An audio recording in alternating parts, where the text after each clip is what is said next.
이때 당시에 제가 7,000개 정도를 올렸고 이제 사업자를 하나 더 만들었었고요. 7월에는 이제 9,000개를 올렸고 사실 이때까지만 해도 매출이 비슷해요. 근데 이제 8월 달에 이 사업자가 약간 폭발하면서 이 개수는 12,000개 정도 됐고 이때 처음으로 매출이 3천만 원이 넘어갔고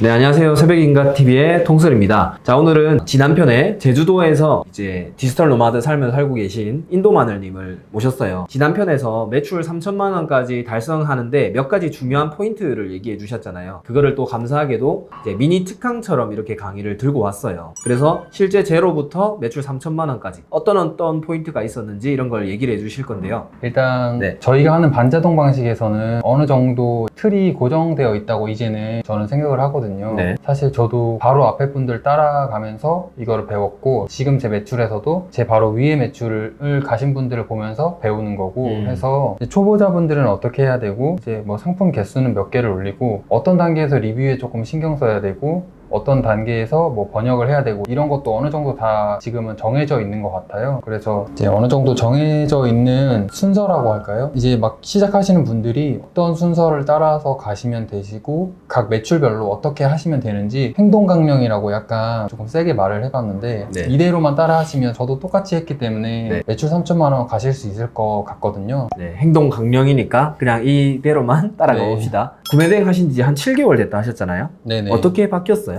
일단 처음에는 매출도 뭐 많이 안 나왔고 이제 순수익이 좀 적다 보니까 전체 매출에 비해서 계속 이제 제 돈이 깎이는 느낌으로 가고 있었는데 요즘에 순수익도 약간 높이고 매출도 유지시켜주면서 지금 제 수익을 계속 올려가고 있는 중이라고 생각을 하거든요. 제가 처음 시작한 게 4월이었으니까 이제 6월 달에 그때 제가 처음 나왔었던 것 같아요. 뭐 반품이랑 이런 거랑 다 해서 모든 그 알바비랑 다 빼고 해서 밑에 순수익이 나와 있는데 이때 당시에 제가 7,000개 정도를 올렸고 이제 사업자를 하나 더 만들었었고요. 7월에는 이제 9,000개를 올렸고 사실 이때까지만 해도 매출이 비슷해요. 근데 이제 8월 달에 이 사업자가 약간 폭발하면서 이 개수는 12,000개 정도 됐고 이때 처음으로 매출이 3천만 원이 넘어갔고 그리고 9월 달에는 또 8월 달에 워낙 많이 팔리다 보니까 9월에 반품이랑 이런 거랑 이제 스트레스랑 이런 게 있어서 매출을 좀 많이 못 올렸고요. 업로드도 많이 못 했던 것 같고 이제 지금 다시 11월이 되면서 마진율도 올리고 매출도 이제 정상 회복하는 순서에 있는 것 같습니다. 네, 이거 지금 순이익은 이제 모든 비용을 싹 다 빼고 그런 거죠. 네, 아르바이트 비용이나 이런 거 다 빼고 제가 가져가는 금액만 남겨놓은 상태입니다. 일단 매출 1,000만 원 미만 구간에서는 사실 저도 코치로 있지만 말씀드리는 거는 3,000개가 올라가기 전에는 무슨 결과를 바라시면은 안 되는 것 같아요. 그거 기준으로 3,000개는 최소한 올려주셔야 어느 정도 그 결과를 보실 수가 있고 이제 3달 정도 하면은 4,500개니까 4,500개 정도 하시면 이제 그 다음에 결과를 보실 수 있거든요. 이 구간에는 일단 업로드만 집중해 주시면 되시고요. 사실 이때는 주문도 그렇게 많이 들어오지는 않으실 거예요. 그리고 저 같은 경우에 기준을 조금 익숙해지신 다음에 일 100개 정도 업로드를 하시라고 말씀을 드리고 있는데 좀 힘들기도 하니까 50개 기준으로 잡으셔도 될 것 같고요. 이제 무거운 제품이나 이런 거에 대해서 좀 걱정하시는데 그냥 일단 팔아보는 게 마이너스가 되더라도 일단 한번 해보는 게 6개월 뒤에 저한테는 엄청난 자산이거든요. 이거는 이제 저번에 말씀드렸던 것처럼 이제 배송비를 아냐 모르냐의 차이 그리고 이 상품이 어떤 부분에서 어떤 문제가 있을 수 있는지에 대한 그런 것도 다 알 수 있기 때문에 이때 당시에는 조금 손해보고 뭐 마진이 조금 떨어지더라도 무조건 팔아보시는 게 더 이득인 것 같고요. 그리고 제가 좀 제일 하면 안 된다고 말씀드리는 거는 그 쓸데없는 걱정을 하시는 경우가 있어요. 예를 들어서 뭐 물건을 이거를 파는데 이게 무슨 문제가 생기면 어떻게 하지? 라는 생각을 하시거나 뭐 통관이 안 되면 어떻게 하지? 라던가 근데 사실 그게 일어나기 전에는 일어난 일은 아니거든요. 너무 걱정은 크게 하지 마시고 그냥 내가 만약에 배운 방법이 제대로 된 방법이고 올바른 방법이라면 그냥 계속 똑같이 약간 기계처럼 하시면 되는 것 같아요. 초보자분들이 사실 상품 올릴 때 금방 얘기하셨던 걱정을 진짜 많이 하시는 것 같거든요. 상품을 사실 소싱할 때 이 상품이 통관이 될까? 이런 거는 그냥 고민을 안 해도 된다는 건가요? 올리는 것도 안 되는 제품이 있는데 그거는 이제 당연히 올리면 안 되지만 예를 들면 뭐 캐릭터나 브랜드나 이런 거는 올리는 것 자체가 불법이 될 수가 있기 때문에 그렇죠. 유아용품이나 이런 거는 올리시면 안 되는데 예를 들어서 조금 애매하면 저는 일단 올려보거든요. 네. 올려보고 이게 판매가 되는 경우에 한번 배대지에 전화를 해서 물어보면 대부분 잘 알려주세요. 주세요. 아 그건 안 된다. 그러면 이제 고객님한테 말씀드려서 시도하면 되는 거고, 그게 된다고 하면은 이게 되는 품목이었구나 해서 그걸 판매하면 되는 거니까 아예 올리면 안 되는 거 말고는 그렇게 큰 걱정 안 하시고, 뭐 무거워 보여도 일단 내 무게 책정이 잘 됐는지 잘못됐는지는 모르겠어도 일단 한번 올려보시고, 이제 판매가 됐을 때 판매자한테 이제 무게가 어느 정도 나가고 배송비가 어느 정도고 이런 거를 확인해 보시는 것도 하나의 경험인 것 같아요. 그러면 매출 1,000만 원 미만일 때는 사실 초보자분들 그런 고민도 하시잖아요. 아 이렇게 하는 게 맞을까? 네, 이런 맞아요. 걸 매일 싸울 것 같아요. 그게 진짜 큰 싸움인 것 같아요. 자기와의 네. 싸움이고, 이게 된다고는 하는데 다 아마 그런 생각 하실 거예요. 내가 사기당한 거 아닌가. 맞아요. 저는 4,000개 이상 안 올리고 그런 생각하는 건 약간 핑계가 될 수 있다고 생각하거든요. 상황에 따라 다르시겠지만 4,000개 이상 올려보셨는데 안 된다. 그럼 사실 통신님한테 전화해서 따지셔도 네네. 분명히 어떤 문제가 있는지 잘 알아봐 주실 건데, 저는 4,000개 이상 올렸을 때 통신님한테 전화할 일은 절대 없다고 보거든요. 그 정도 올리셨으면 이제 노하우도 있고 다음 단계로 넘어갈 준비가 되어 있으시기 때문에, 저도 뭐 한 1,000개 올리고 안 팔리니까 진짜 이거 창원에 찾아가야 되나 막 이런 생각했는데 근데 그런 생각 안 하셔도 되는 게, 3,000개 4,000개 올려보시면 이 앞에 길이 트이는 것 같아요. 처음에는 아예 깜깜한 그렇죠. 터널 맞아요. 같았다면 판매도 하고 사람들이 연락도 오고 그것 때문에 막 정신이 없고 시간도 없고 이러다 보면 이게 되는 거였구나, 되는 게 맞구나, 이런 확신을 좀 가질 수 있는 구간인 것 같아요. 그게 네. 제 기준에는 4,000개 이상 업로드를 하셔야 된다. 그러면 상품을 3,000개, 4,000개 사실 올렸는데도 좀 안 팔리는 경우도 있잖아요. 뭐 어떻게 대충 하든지 뭐 어떤 방법으로든 빨리 올릴 수는 있는데, 그러면은 주문이 안 들어왔을 때는 좀 어떤 게 문제일까요? 잘 되시는 분들은 정말 잔꾀를 안 쓰세요. 이따가 뒤에도 나올 테지만 리스팅을 이렇게 해서 키워드를 네. 잘 조합을 하세요 하면 정말 하나도 안 중복되게 5개를 다 키워드를 채워주시거든요. 그러면 그거는 사실 안 될 수가 없어서, 이제 그런 경우에도 안 되는 경우에는 물건을 너무 이제 내 맘대로 올렸다거나, 저도 예전에 내 맘대로 올린 게 워낙 많아가지고 뭐 예를 들면 뭐 신발 같은 걸 올린다거나 품목에 문제가 있을 수도 있고, 키워드를 너무 그냥 대충 5개가 있으면 5개를 다 비슷하게 만드시는 경우가 있어요. 뭐 뒤에 하나만 바꾸신다든지 그런 질문하신 분도 가끔 계셨는데, 이제 그냥 이 순서만 바꾸면 어떻냐, 그러면 이제 다른 상품으로 인식되냐 하지만 그것도 이제 다른 상품으로 인식되진 않고요. 그냥 하라는 방법대로 하나씩 다 꾸준히 4,000개를 올리셨을 때는 분명히 결과가 나오신다. 네, 여기서 조금 더 부연 설명을 하자면, 키워드라고 말씀하시는 게 상품 제목을 짓는 거거든요. 근데 그 키워드 하나하나가 소비자들이 사실 검색하는 그런 키워드들이기 때문에 그걸 이제 잘 해야 된다라고 말씀을 하신 거예요. 이렇게 하셨으면 이제 1,000만 원 이상으로 올라가실 텐데요. 이제 사실 여기서부터는 혼자 하셔도 돼요. 팔리는 것도 알고 있고, 제가 초격차 수강이라고 써놓은 건 노하우를, 제가 생각할 때는 이제 통슬님과 새벽님의 이 노하우를 사는 느낌이 있거든요. 빨리 갈 수 있는데, 그게 만약에 조금 어렵다 하시면 지금 하시는 데에서 제가 하란 대로만 말씀해 주시면 될 것 같고요. 네. 아마 아시는 얘기일 텐데 1,000만 원 이하 구간에서는 객단가나 이런 거는 사실 신경 안 쓰셔도 될 것 같아요. 어떤 제품군이 팔리고 어떤 카테고리가 팔리고 이런 거를 좀 자세히 관찰을 하시고, 거기서 5만 원 이상 제품을 주로 올리시는 걸로 하고, 저 같은 경우에는 무조건 10만 원 이상 제품을 올리거든요. 그래서 객단가는 10만 원 이상을 목표로 하되 5만 원 이상 제품을 올려주시면 되신다. 그리고 전에 경험도 있으시고 판매 경험을 이미 쌓아오고 있는 것과 이때 쌓는 거를 더해서 무게 책정이나 CS 같은 것도 어떻게 보면 로스라고 하죠. 로스가 30% 40% 이렇게 됐던 걸 10% 20%로 조금씩 줄여나가고 이러면서 순식도 늘릴 수 있는 것 같아요. 이 기준은 이제 10,000개 이상 업로드를 하셔야 된다. 10,000개 이상 업로드를 하시려면 기본적으로 사업자가 2개가 있으셔야겠죠.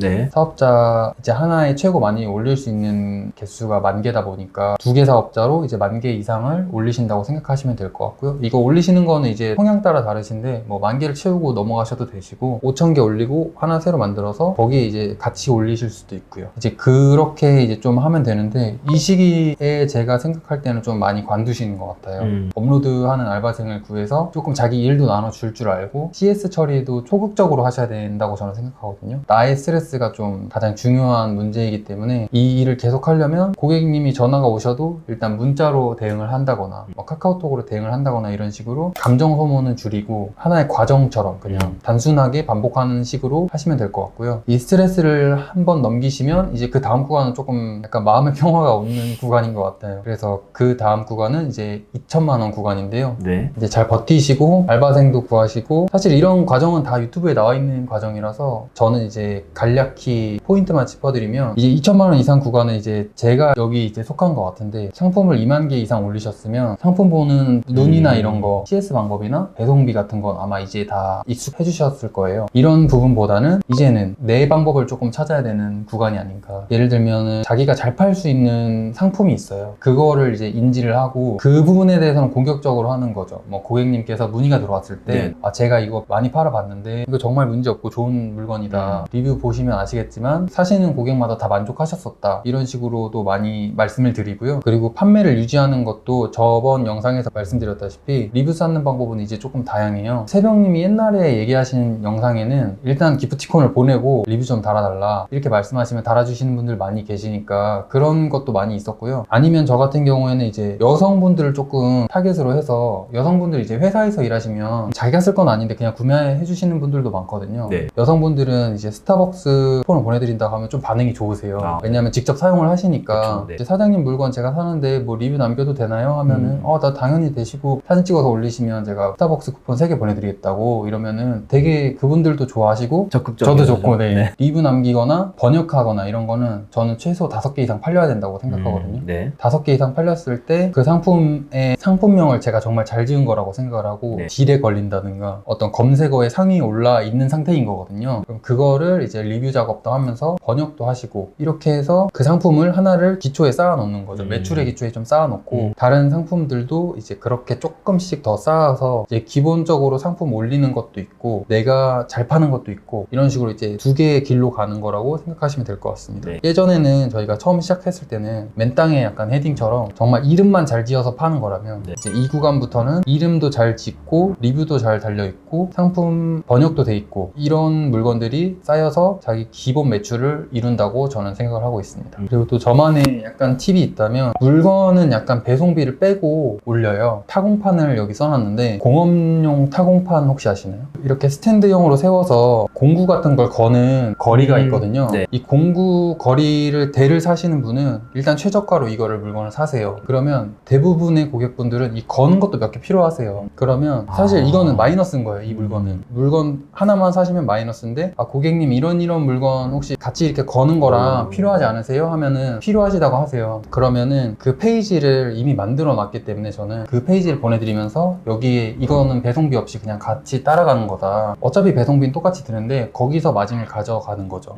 그러니까 매출도 올리고 순수익도 어느 정도는 가져가고 이런 느낌으로 그렇게 할 수 있는 물건이 몇 개가 있거든요. 근데 사실 이거는 저만의 팁인데 아, 네네. 아, 그럼 저도 그렇게 해서 마진 높여진 적은 있어요. 예를 들면 뭐 장갑 한 켤레당 마진을 붙이는 건데, 예를 들면은 장갑 같은 경우는 보통 뭐 5켤레 이렇게 사는 경우 많거든요. 근데 그게 사실 한 묶음으로 가버리면 배송비는 2개 정도 가격인데 실제 그 가격은 1개 배송비로 다 녹아져 있기 때문에 이제 나머지는 싹 다 순수 이익으로 가는 그런 상품들도 있더라고요. 네. 저는 아까도 말씀드렸던 건데 이거는 사실 1000만 원 미만 구간에서는 그렇게 크게 신경을 안 쓰셔도 되는 부분이에요. 왜냐하면 이제 이 모든 경험을 다 겪고 넘어온 사람 기준으로 말씀을 드리는 거기 때문에 이제 어떻게 소싱을 할지도 이제는 이제 나만의 소싱 방법을 좀 생각해 볼 때가 된 거죠. 예를 들어서 나는 뭐 데이터 랩에서 어떻게 검색하는 상품의 경쟁 강도를 보고 나는 이렇게 하겠다. 아니면은 뭐 시즌이니까 사실 시즌도 이전에는 좀 웬만하면 보지 말라고 말씀을 드리거든요. 이렇게 올리다 보면 시즌이 알아서 이게 네네. 걸리다 보니까 12월이니까 봄 시즌에 농사를 짓는 분들이 뭐가 필요할까 이런 거를 검색해 보면은 예전에 알려주신 그 방법들 있잖아요. 그렇게 해서 뭐 그래프를 본다든지 그렇게 하는 소싱 방법을 이제 나만의 방법으로 만들어내는 거죠. 네. 12월에는 이 제품 올리고 6월에는 이 제품 올리고 10월에는 이 제품 올리고 이런 식으로 하시면 되시고 또 당연히 이쯤 되면은 뭐가 팔리는지 그냥 딱딱 보일 수밖에 없거든요. 근데 그리고 그 중에서 내가 잘 팔 수 있는 거 그게 뭐가 있을까? 그 종류를 조금 더 많이 올리는 거죠. 예를 들어 지금까지는 뭐 100개 중에 종류가 20개씩 올렸다면 100개 중에 10종류를 올리는 대신 내가 잘 팔 수 있는 10개를 쫙 깔아버리는 거죠.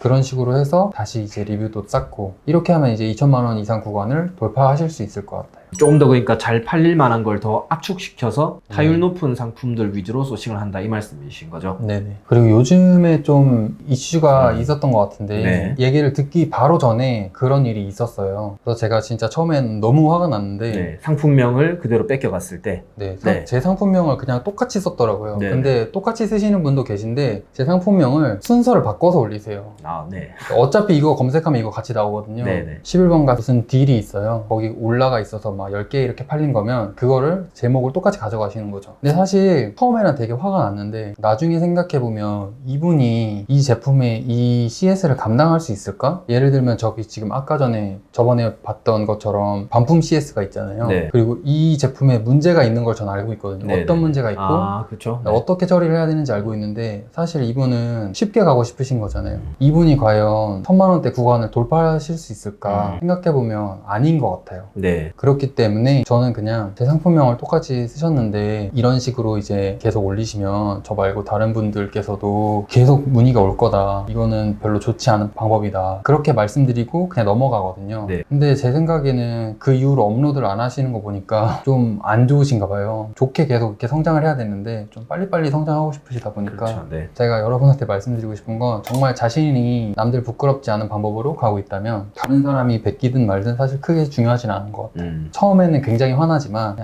그냥 그렇게 하시는 분이구나 하고 넘기시면 될 것 같아요. 그렇게 빠르게 가려고 하는 그 마음 자체가 사업을 오래 못하게 하는 그런 근육 자체가 약하니까 그냥 갈 사람이다. 그렇죠. 최근에 택배가 사라진 경우도 있었는데요. 반품을 이제 보냈는데 택배를 수거하셨는데 사라져서 이런 경우에는 이제 저도 처음 겪어봐서 담당 영업소로 전화를 하시면 메일로 이제 합의서라는 걸 저도 합의서라는 거 처음 작성해 봤는데 네. 이 물건이 없어진 거에 대해서 온라인상에 막 비난하고 이러지 않겠다 이런 합의서를 작성하거든요. 네네. 그러면 그 물건 값을 그대로 사실 변상해 주기 때문에 저는 반품이라서 마이너스 작품인데 그거를 그냥 제 가격을 다시 돌려받았거든요. 네. 그러니까 오히려 약간 이득이 아닌가. 판 것처럼. 네, 네. 똑같이 받았기 때문에 그리고 수수료도 여기선 사실 있잖아요. 그렇죠. 네. 이렇게 해서 합의서를 보내드리고 그 마켓별로 정산 영수증이 따로 있거든요. 네. 그냥 그것만 같이 보내주시면 고객한테 영수증을 따로 안 받아도 이걸로 처리를 해주시더라고요. 이게 그러면 택배사에서 써주는 건가요? 같이 쓰는 건가요?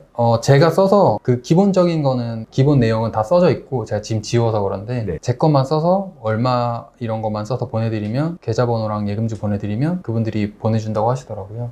보내준다는 게 누가 보내준다는 거죠? 그 회사 본사 차원에서 아마 보내주는 것 같아요. 본사 차원에서? 네, 거기서도 이제 어느 정도 로스 비율을 책정하고 있을 거기 때문에 이거 배대지에서? 아니요, 그냥 그 영업소에서 저한테 보내주는 영업소에서? 네네네. 영업소에서 그거 처리를 하면 이제 본사에서 저한테 현금으로 그 가격만큼 돌려준다. 그리고 이거는 똑같이 고객님의 상품이 사라졌을 때도 고객님한테 일단 죄송하다고 말씀을 드려야겠지만 어쨌든 저희는 택배로 물건이 사라졌을 때 손해는 아니다. 왜냐면 이런 식으로 받을 수 있는 방법이 많기 때문에 그래서 이것도 한번 알아두시면 좋을 것 같고요. 네. 예전에는 근데 좀 그냥 저도 넘겼던 것 같은데 귀찮아서 그렇죠. 그래도 뭐 한 20만 원 넘어가니까 이렇게 찾아보게 되더라고요.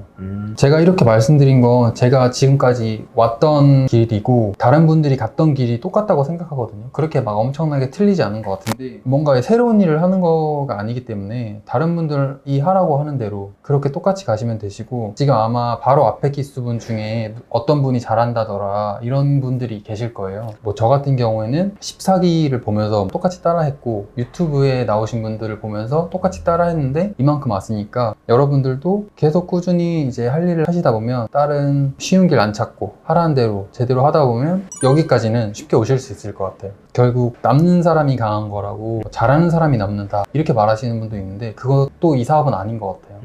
이제 스트레스 받아서 뭐 매출 4천만 5천만 나와도 관두실 수도 있는 거고 그렇죠. 어느 정도는 버티면 남는 게 있는 사업인 것 같고 저도 이렇게 하고 있다 이런 말씀을 드리고 싶습니다. 네. 이제 마지막으로 제가 좋아하는 선수인데 제가 좀 좋아하는 선수는 위기에 강한 선수거든요. 네. 힘든 일이 많으실 거예요. CS 문의 들어오고 매출은 안 나오고 반품은 들어오고 이런 상황에 이거 나니까 견딜 수 있는 거지 이런 마음으로 어떤 위기 상황을 잘 극복하시는 분이 조금 오래 하실 수 있을 것 같습니다. 그러니까 이게 구매 대행을 하다 보면 못 버틸 것 같은 위기상 그런 게 다 찾아오잖아요. 누군가에게 다 찾아와요. 저희 유튜브에 출연하신 분이나 실제로 다른 유튜브에서도 잘 되신 분들도 쉽게 보이지만 그 위기나 시련 이런 거는 안 찾아온 분은 전 진짜 한 명도 없을 것 같아요. 맞아요. 근데 그거를 어떻게 이기고 가냐. 이기고 가면 내가 이제 한 단계 또 레벨업이 되어 있는 거죠. 그러니까 돌이켜보면 이제는 그 일이 다시 오더라도 쉽게 쳐낼 수 있는 이제 레벨업된 자신을 만날 수 있을 것 같아요.